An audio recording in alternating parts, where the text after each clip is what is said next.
It's over 200 hours of Star Wars on film. This is Star Wars Binge, where we now decide to comment whenever we feel the thread of the Force pulling us into conversation. Yes. My name is Jeff Cook. I'm a philosopher in Greeley, Colorado. With me is Daniel Mothershed, who's doing all sorts of fantastic things in Denver, Colorado. And how's it going, Mothershed? Excited to be here. Felt a sudden crying out of many voices telling me to strive for nerd relevance. So here we are. So much conversation on the Twitter and the threads about the Acolyte series. And then we just watched episode 3, and I'm so glad that we kind of waited, because I think I would have got pulled into the buffoonery and drama if it was just the first 2 episodes. The third episode takes things in a different direction for me that I'm like, oh no, this elevates. And now, like, I feel like the criticism at this moment just is unwarranted and silly. And I don't want to just Correct. be dismissive, but I do want to be dismissive. There's lots to talk about here. It is stupid, but I also kind of think it's worth naming for just what it is, that, like, kind of like when we talked about Kenobi and when many people talked about Kenobi, it's like, I think it is worth naming that, like, these are not Star Wars fans. These are racist, sexist, homophobic, to just be very blunt, like, garbage people. It's like, go away. This doesn't have to be for you. Like, sorry, a show that a woman created that has lots of women in it and not white people front and center and written by not white men bothers you. Yeah. Like, there's lots of other stuff for you. Go watch Zack Snyder's latest 4-hour piece of self-indulgent fantasy on the Netflix if that's what you want. It's sad people who just want to get a rile out of everyone else.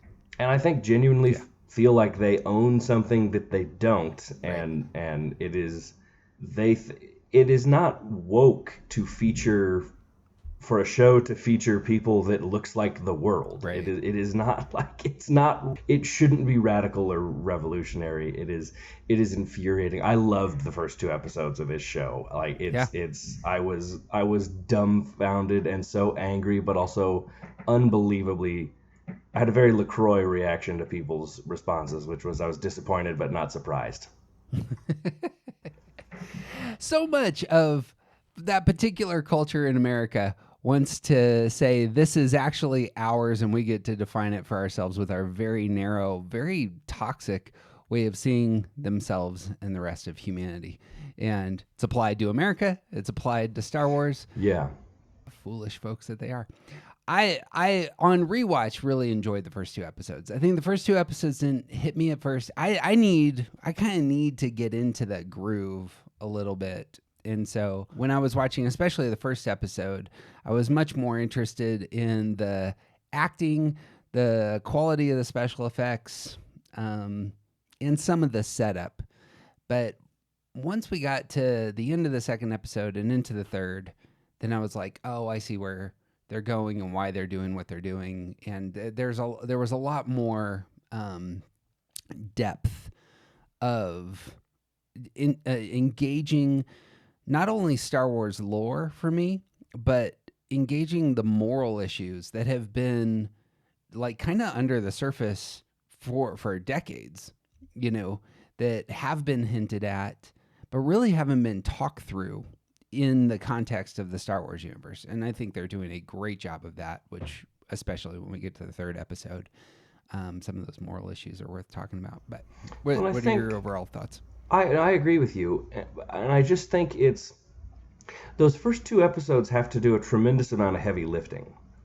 They have to set up maybe it's not an entirely brand new world, but I mean, it's worlds we haven't seen, and it's places we haven't been, and it is a time that I would argue most of us aren't super familiar with. I do not know much about the High Republic. Right. Only what I've briefly read on the internet, and only what I've gleaned from friends who are much more steeped, friends or my brother who are much more steeped in the world. So I knew so little.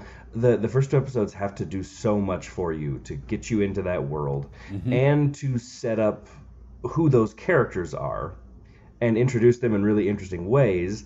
And I thought that was all done really well, particularly like Carrie Ann Moss's character. It was just such a shock. Yeah. I assume if people are listening to this, they have seen the first three, so we can Yeah. can go ahead and talk about what Spoilers, happened. friends.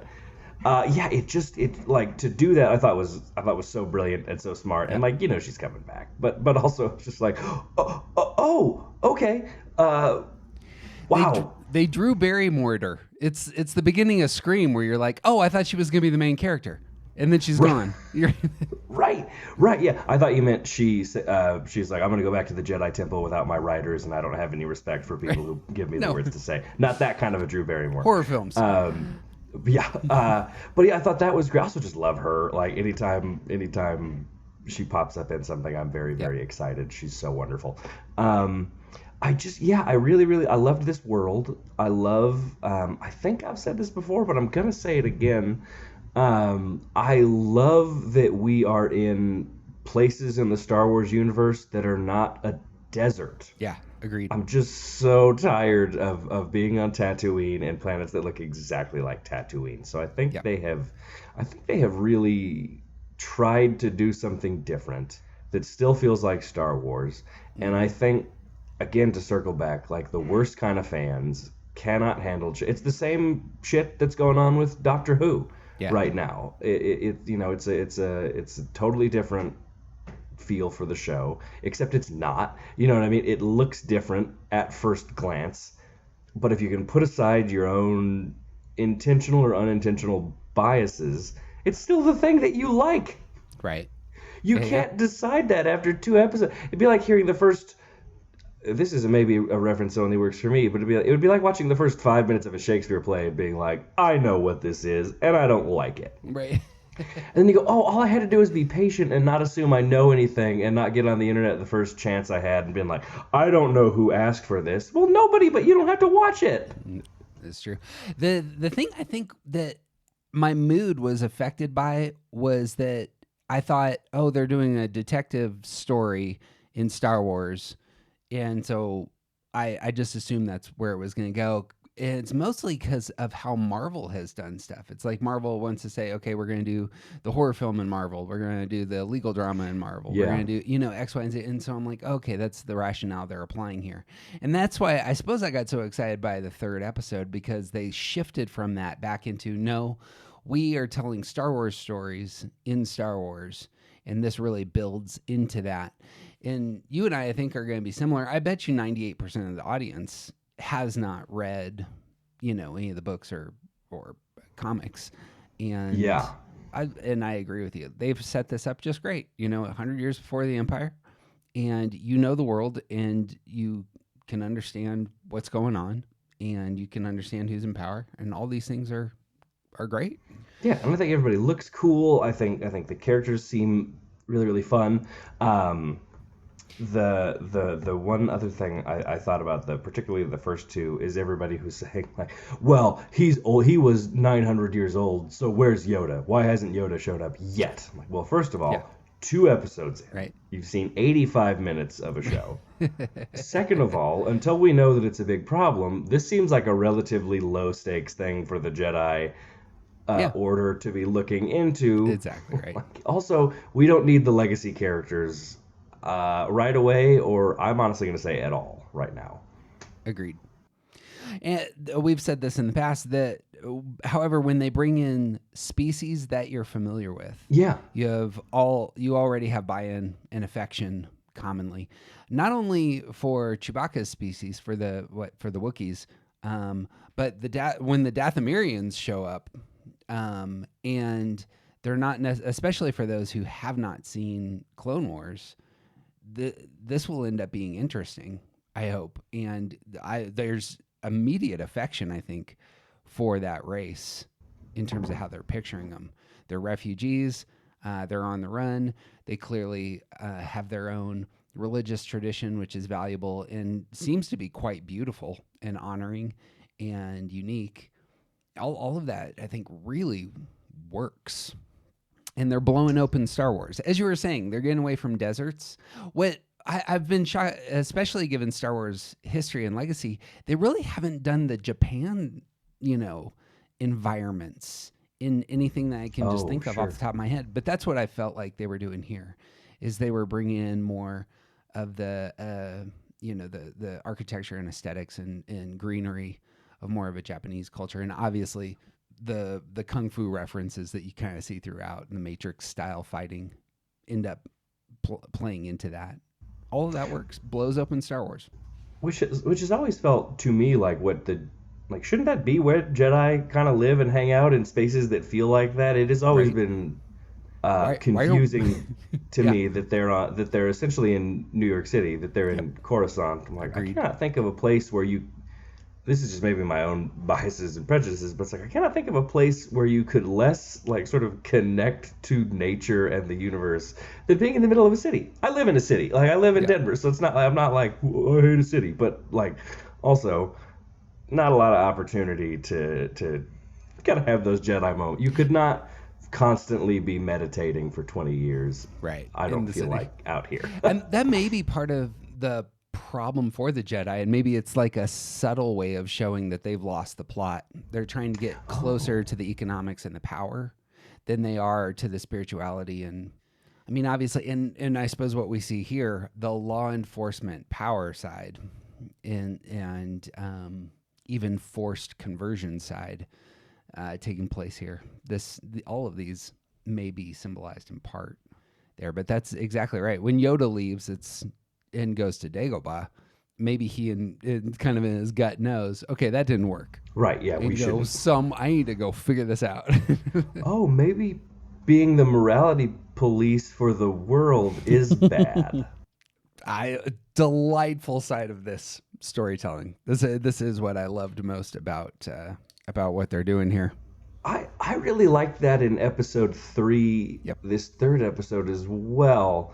That was one of the first things I thought when I loved seeing Force users that were not Jedi. I loved seeing Uh huh. witches that were not the Night Sisters, as much as you know how much I Yes. love the Night Sisters. But it was really wonderful to see this group of Force using witches. They are not. They don't seem to be trying to influence the universe to their will, the galaxy to their will. Right. They just seem like most people on the this real life planet or in that universe where it's like Right. they have their traditions, they have their cultures and customs, and they want to raise their children, and they just want to be left the hell alone. And they're trying to raise these force sensitive twins Yep. in the direction they think is right. And then the Jedi show up, and I think in their minds they have the best of intentions, but it's like we see something in your children, so we're gonna take them and teach them our version of this religion. And it suddenly made me to make the point I wanted to make earlier. It suddenly made me go, is this how all those kids that we see in all of in Clone Wars, in the prequel films and whatever, like, is this how it's always been made to feel like it's a voluntary, like, I can't wait to go and be a Jedi. And I guess OSHA Right. does, but like, oh my God, they're just taking these kids. Like, we see some potential in your kid, get in our car. Like, which I thought That was fascinating. that strikes me as I was kind of hinting at this, but the moral undercurrent that they haven't really spoken about is the idea that there's a violent activity taking a child from their parents when they're very young and forcing them into the military service, because at its heart, I think this is what's being showcased in that episode 3, which I loved. Though the Jedi are the most powerful weapons in this universe. There isn't the Death Star yet. There are force wielders who can in essence enact the agenda of the Republic, and the way that you get Jedi isn't through recruitment; it's through kidnapping. And that element I think is really interesting, as you were saying. And some of the culture apparently goes along with it, like, oh, our child has these force abilities, so this is the tradition, we hand them over to the temple. And but not everybody's going along with that, and rightly so. Love Yeah, the and hell out I of that. just I think that was done so beautifully, and so with so little, but so effectively. It Yep. wasn't it didn't feel heavy-handed, and it didn't feel Yep. like, see what we're trying to say here? Because I mean, come on, like, we can all see the real life parallels Yep. of all of this stuff. But I think the woman that wrote this, I should have looked up her name and I didn't. But this particular episode, I think she did a beautiful job. I think episodes 5 and 6 are written by a really brilliant playwright. Her name is Jocelyn she's nominated for a Tony this year for best play. I cannot wait to see her episode. She's an amazing writer. But so the writers they've gotten for this are, our quality. brilliant. I think predominantly women that write plays or works that are so socially conscious. And I love that being in Star Wars, because why not? Right. It's Leslie Headland. Yes. And I heard her pitch to Kennedy was something like, I want a mashup of Kill Bill and Frozen in the Star Wars universe. And that was the pitch. Man, that's exactly what it is. Right. And once you I see see Frozen because of the sisters and Kill Bill because murder. You got your kill list. Yeah. Well, to get into this, I think talking through each of the characters in turn, and we can start with the sisters, ends up being a great way into this, as opposed to what we normally do with here's what I liked, here's what I hated. I think this desires just to let's talk through the characters, because I think honestly, I don't have anything I didn't like in these 3 episodes. Yeah. So I like, and that's not me being like a hype man. It is 1000% true. Like, I don't have anything where I was like, no thanks. The only complaints I had is that the special effects feel a little TV-ish at times, so I'm kind of sad that they're not able to quite get to the quality that we saw in some of the other stuff. But it is, this is true. It's Jeff, do you want more Star Wars or do you want more special effects? I think that's really it. Again, if you want to see crazy special effects, I'm sure Zack Snyder has 5 hours of bullshit you can jump on the Netflix. And there's just so much exposition that needs to take place. But I think on second viewing, I caught more of how they're setting things up, which I enjoyed. But we already mentioned her. Starting off with Carrie Ann Moss, I think is a great move.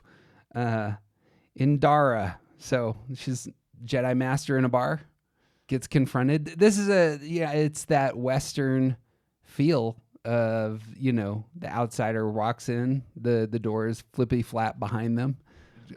Let's have a duel. And you're looking, the Western thing is spot on. I thought the same thing. I'm like, this has such a great, like, former lawman, former gunfighter, former something, former Jedi, former warrior. It's not what she does anymore. Maybe she does, but it's kind of, it feels like she's sort of, it feels like when Aragorn is Stryker. You know what I mean? He's not publicly announcing who he is. He's trying to be incognito in this bar. And then somebody comes in and it's like, yo.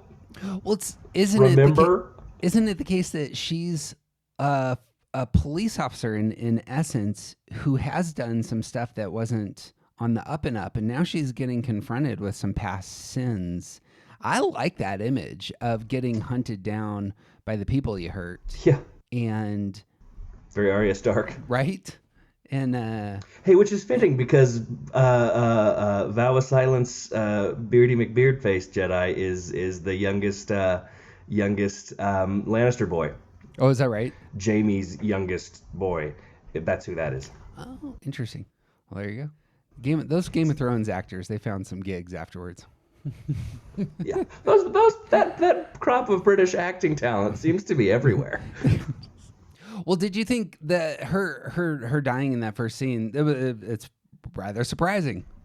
Yeah, it was shocking, but it felt justified and earned. Sometimes you just like, oh my god, they did this exclusively to get people to tune back in next week. But I was like, there does need to be an inciting incident that happens here. Yeah. To really like jump us off, and I thought it was great. Part of me was disappointed just because I love Carrie Ann Moss so much, and part of me thought, my first thought was like, oh, that's it, and then I went, no, idiot, like there's gonna be a lot of flack. But that is kind of the Western trope. There's 6 guys pull up with their guns, they shoot your dad, the kid runs off, and then 20 years later, he's gonna hunt them each down and kill them. And some of those 6 characters, perhaps some were innocent, some didn't actually want to do the murder, and some were actually really violent. And it's a great little trope.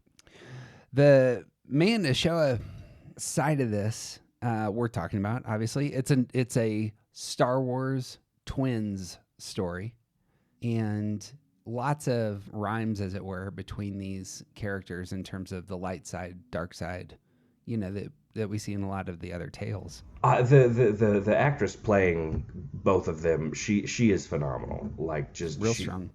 Yeah. You want to watch her, and that feels like such a weird thing to say, but like the minute you see her, as May, you're very curious. She looks awesome. She's got the hair. She's got the tattoo on her forehead. She's doing the kick-ass fighting. Mm-hmm. And you're curious. But then the minute you see her as Osha and you kind of realize that this is going to be the character we follow through the story, I just had this kind of sense of like, okay, I trust you. Mm-hmm. As the anchor of this story, I feel safe watching you. And that's maybe the wrong word to use, but it's like, yeah, you're the right person to lead us through this story, and I want to watch you. Yeah. That's a hard task, not only as the hero, but as like a potential villain, you're the antagonist and protagonist. Right. She slides on the May side, she's sliding into that Vader Ventress category where she's not the primary, she's the secondary, and has had things that she cares about stripped from her, has made some mistakes in her past that kind of, color things, and she gives her power, obviously, to some other dark force. That's a great little Star Wars trope. And just like Vader thinks Luke has died, May thinks her sister has died. And so we're moving from that father-son redemption story to the twins redemption story. And that's going to be new. The notion that both of these young women, May and Osha, have essentially been lied to about the outcome of their family and about their sibling. Mm-hmm. And I think, so you understand why they get pushed, at least I do, you understand why they get pushed in the direction they do. You understand why Osha's doing what she's doing, kind of a dangerous, reckless, doing that kind of a dangerous job. And you can see why May maybe got pushed towards more sort of a dangerous, dark side, because what would you do if you lost everybody? Yeah. And I would love to see, and if they don't, again, that's fine. I'm not going to be angry. But I'd love to see some examination of, like, if you've built your foundation on that, what happens when that proves to not be true and the thing you lost still is there? How do you reconcile that? Yeah, the loneliness of May at the end of the third episode is really strong. Like that's, and she's done something that has devastating consequences, and so how do you live with that? All of the, I think that's tremendous setup for and I just can't wait to see more from what is it? I need to look at. I can't wait to see more from that actress. Did you see her? I don't love Fallon, but did you see her playing the violin of the Star Wars, the main Star Wars theme? She's a violinist. Oh my god, it's her and the Roots, and they're playing like, oh my god, it's fantastic. That's excellent. I'll look that up. Yeah. On the Oshoa side of things, working as a mechanic, grounding her in that same tradition, Luke, Anakin, Ahsoka, Rey to some extent, they have this, blue collar look to them when things start out, and they're very mechanically minded. But as you were saying, she's been lied to also. And I suppose that there's we need to come back to that in terms of Jedi recruitment tactics and the rest, and how that plays out. Like, sometimes it might look benevolent and even positive. Qui-Gon is clearly seeking to save a boy from slavery. And who doesn't want that? Well, and Qui-Gon, yeah, absolutely. And I think Qui-Gon believes what he's saying, because anybody that belongs to a religious cult has bought in. And I think that's it. That's why the third episode, I think, blows open a lot of the moral issues that have always just been underneath, but you haven't really seen them yet. Yeah. Is at some levels, the cultish practices that can take place in large scale religious orders, that can really be a thing here. So taking advantage, both, I assume this is going to be the case, both the Jedi and the dark side users are taking advantage of two girls who have experienced massive trauma and utilizing them for their own purposes.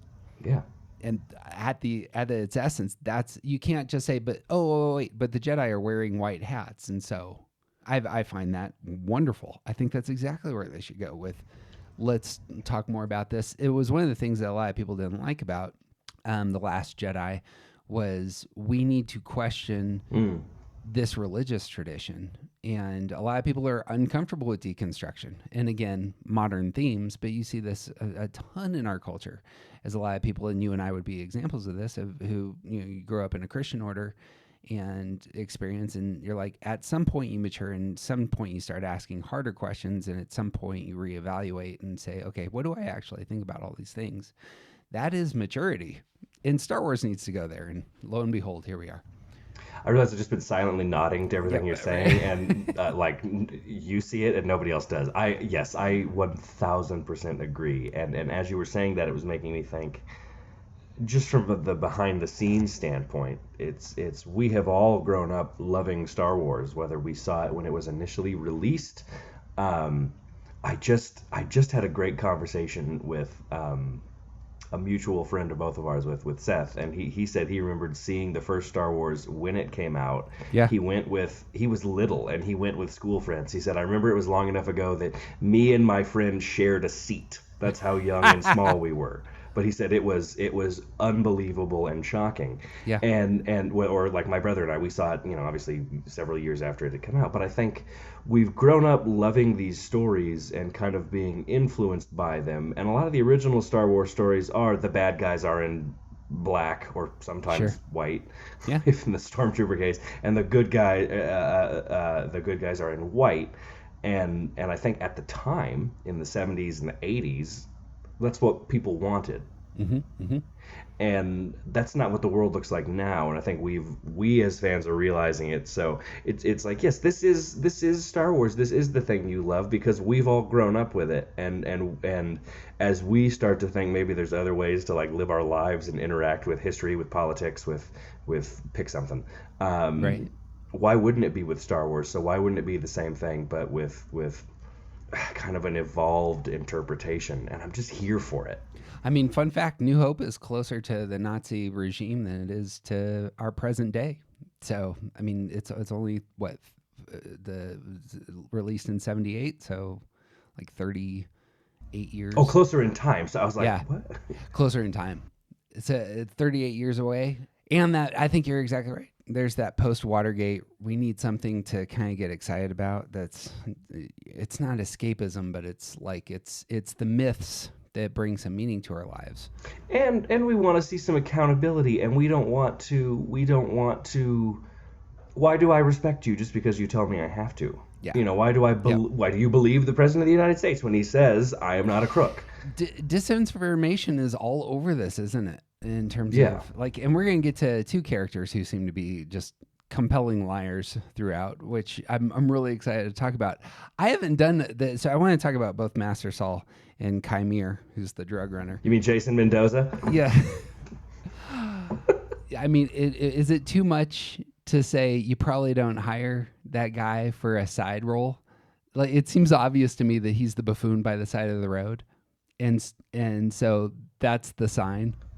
Oh, I've done zero research on the interweb in terms of theories and the rest, but it strikes me it's that in terms of who is the big bad, it's this guy, right? He says I'm blending in. Everybody has a weakness. The Jedi use their galactic dominance for peace, and peace is a lie.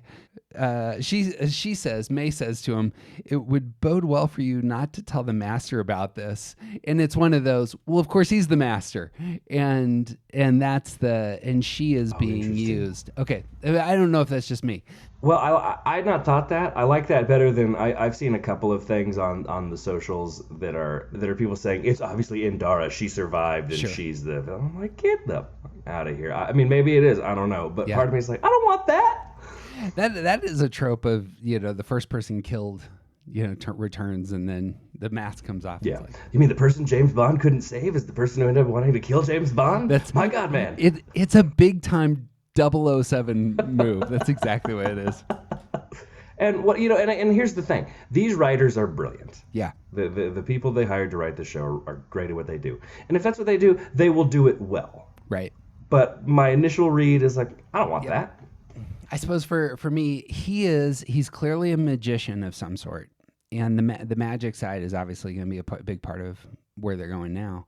And there was one other line he had that he said, "I supply people what they need for the right price, and all I know is she wants revenge." It's a good line. Those two things, it just feels like the opposite of Yoda, and he's giving her the supplies necessary to. Well, if he clearly has a thing against Jedi at one point, which was real similar to what the masked dark side user at the end of episode 1 was saying. So anyway, blah blah blah. I assumed that this is our big bad, and that I'm not sure that this is May and Ashoa's story at some levels. This might be Master Saul's story. And I think he's lying throughout this as well. So I don't know if you have any more thoughts on Chimere, but No. I think I love Manny as an actor, and just seeing him made me really happy. And I'm so curious to see them reveal more about him. right. It feels like Master Saul is consistently lying, Yes. and especially on second watch, I was like, oh wait, you don't know, for example, that May died. You didn't see this. He knows that she started the fire, but when Ashoa comes to him and says May is alive, he says, "I believe you." And the first time I watched it, I was like, "Oh, he's a good guy. He's giving value to this person who's quite confused and obviously was just imprisoned." And no, he's quickly trying to repair all the things he broke. That's his story. Like all of his movements seem to be, how do I fix this thing that I know went very badly? I think 4 years ago. I agree with most of that. I think he does think she's dead, and I'm wondering if there's some guilt in there of like, well, I showed up and I didn't do my force catch thing that you saw me do in episode 2 for the one falling girl. I saved the other falling girl that was in front of me and kind of let her go. Right. But I think in the flashbacks where we see him testing Osha, where she says it's a tree or whatever, and he said, "Is it?" And I think, Oh, does he see May die? Or I mean, she clearly doesn't die, but I think that's the assumption. I wonder if there's maybe some guilt there, but because he knows how connected to the Force that Osha seems to be, and that she does feel things, and I did wonder if it was like, if this is sort of changing his perspective. So it really is, I believe you. The lie is, I kind of let this bad thing happen, and I haven't really let that on to you. I haven't been forthcoming with that. But I do sense the specialness in this person talking to me. So if she says this person is still alive, I believe you. right. But you're absolutely right, and he's such a great actor. Like his face is so like just expressive and communicative. And there are just those moments where you can kind of see him thinking, and it's just there. You can see that there's some conflict and maybe some guilt and maybe some confusion. He learned English to do this role. That's what I heard. That's fantastic. I didn't see Squid Games, but I heard he won awards for that. He did, yeah. And I didn't see Squid Games either, because I looked at it and I was like, this is too much for me. Right. And anytime I read criticism of him on like, well, his performance is whatever, and like, well, I'm like, he learned a second language. You can barely, reading your tweets, you barely have a mastery of the English language, dude. Like, you don't get to criticize this guy. No, I think that's right. I think his face is communicating quite a bit in terms of his guilt, desire to repair things, and and he's especially kind of standoffish from the Jedi Council and its will, and not being honest with the Jedi Council in terms of what he's trying to repair on the side here. So, but the motive, I think, is there, that it's not a cover up. I think he's interested in repair. He does he. And the internet has been saying this too, and I agree. He does remind me a lot of Qui-Gon, in the sense that one of the things I do like about Qui-Gon is that he doesn't have the sort of late in life Obi-Wan hard and fast rules of like it has to be this and it has to be that. It feels like Qui-Gon is like, well, these are kind of the rules, but also like we got a job to do, and I think it's important. So if I have to sort of be a little flexible, we're fine, and because it's all in support of a greater good. And I feel like this guy is in the same vein for good, for better or for worse. There are those similarities between those two, and I like that in a Jedi character as opposed to like, don't have an emotion or hug that woman. Right, agreed. It would be dangerous and destroy you. Like, that's insane. Qui-Gon, I think, trusts his connection to the Force more than anything, and especially he thinks that he can see through the Jedi Council in terms of, look, you guys are a bunch of people that meet together in a circle. Like, I realize we got structures of power and the rest, but reality, let's just talk about reality. I have this connection with the Force. That's where all my chips are. I'm here because of how things work in the world, and I'm going to do as I must, Obi-Wan, you know. Yeah, 1,000%. Whereas great character. Master Saul, I think, like these other characters, and I think we see it with the dude who commits suicide. Yeah. He apparently thought that what they did was bad enough to where he took his life as, I mean, I took this as a seppuku, having just seen Shogun, which is fantastic. That's on my list. Oh, Shogun's fantastic. I think he ends up, committing suicide when his sins are revealed, and, you did the dishonorable thing. Let me help you out. Here's a green vial of nastiness. Well, and before that, too, clearly so conflicted by what was done that he fled and lived a life that was not a life. He lived a life in, like, essentially a trance. Yeah, shut down. And then when given the opportunity. Yep. Yeah. And that's, again, kind of a reveal that Kaimar is the bad guy. He knows what's going on in these guys' hearts and minds, the destructive self tendencies, and it's like, here, he just needs absolution. Yeah, yeah, this would be right for this guy. Yeah, that is interesting. The idea that they're maybe tailoring. Indara goes down fighting. Yeah, he's given the choice to absolve himself. Mm-hmm. Ooh, that's interesting. I think all of that, especially, and obviously we're not really pushing into episode 3 here in its entirety, but episode 3 now colors those first 2 episodes, gives us a lot to talk about as they're going to move forward, because all these themes of religion, of people being taken advantage of, specifically women being taken advantage of, I think are really going to play into how they're going to, play out the rest of the story. And so when we see the ascension, when we see the testing that the Jedi do, and when we see the fire, all of that hits these themes. Yeah, absolutely. Anything else before we close?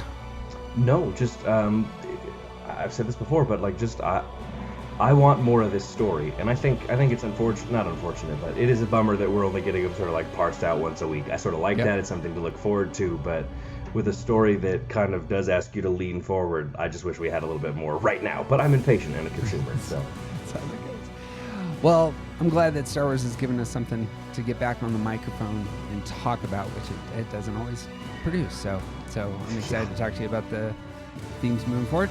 And for Daniel Mothershed, I'm Jeff Cook, and I've already forgotten how we close these suckers down, but there's generally a quote. This is the way. This is the way.